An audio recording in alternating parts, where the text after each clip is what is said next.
سلام او وخت په خیر ګرانو او درنو زده کوونکو، هیله یم چې روغ او جوړ اوسئ.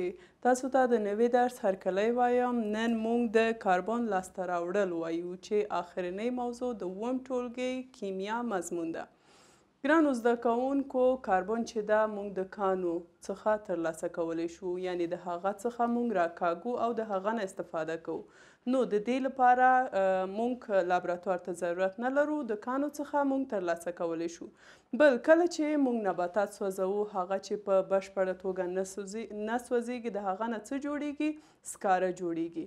نو کاربن چې ده لابراتوار ته ضرورت نه لري او بغیر له لابراتوار موږ کولی شو هغه ترلاسه کړو.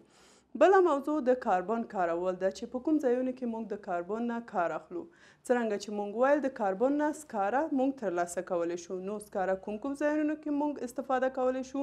موږ کولی شو په کورونو کې د کوټو د ګرمولو لپاره استفاده وکړو، یا هم په کارخانو کې د ماشینونو لپاره استفاده وکړو، یا هم د رنګونو د جذبولو لپاره موږ کاربن څخه کار اخیستلی شو. څرنګه چې موږ تیر درس کې وویل، دا په درې شکلو پیدا کیږي چې ګرافیت تور رنګ لري او په پنسلو کې دا استفاده کیږي. او بل په هستوي انرژي کې هم موږ د ګرافیت نه کار اخلو. تقریبا 99% په هستوي انرژي کې د ګرافیت نه کار اخیستل کیږي. بل شکل څه و؟ بل شکل سکاره چې موږ ویل، او بل الماس چې د ټولو نه کلکه او سخته ده، دا چې دا په ګاڼو کې موږ د دې نه استفاده کوو، او بل په شیشه بار او بل د تونل ایستلو وسایلو څخه هم موږ د الماس نه موږ کار اخلو. ګرانو زده کوونکو، دا و د کاربن لاسته راوړل او د هغه نه استفاده کول. هیله یم چې دا درس مو زده شوی وي. او بل ګرانو زده کوونکو، دا آخرنۍ موضوع د اووم ټولګي کیمیا مضمون و. تاسو ته په بله صفحه کې د همدې څپرکي لنډیز ده، او بل د همدې درس پوښتنې تمرین ده چې تاسو حل کړئ.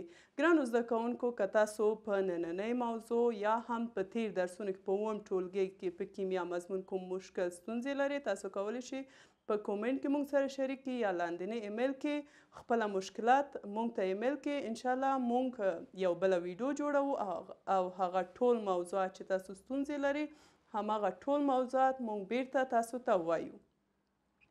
ګرانو زده کوونکو، هیله یم چې د اووم ټولګي کیمیا مضمون څخه مو څه زده کړي وي، او انشاءالله په بله جلسه کې موږ د اتم ټولګي کیمیا مضمون شروع کوو. تر بله جلسې پورې چې نوي کتاب سره ستاسو په چوپړ کې حاضریږم.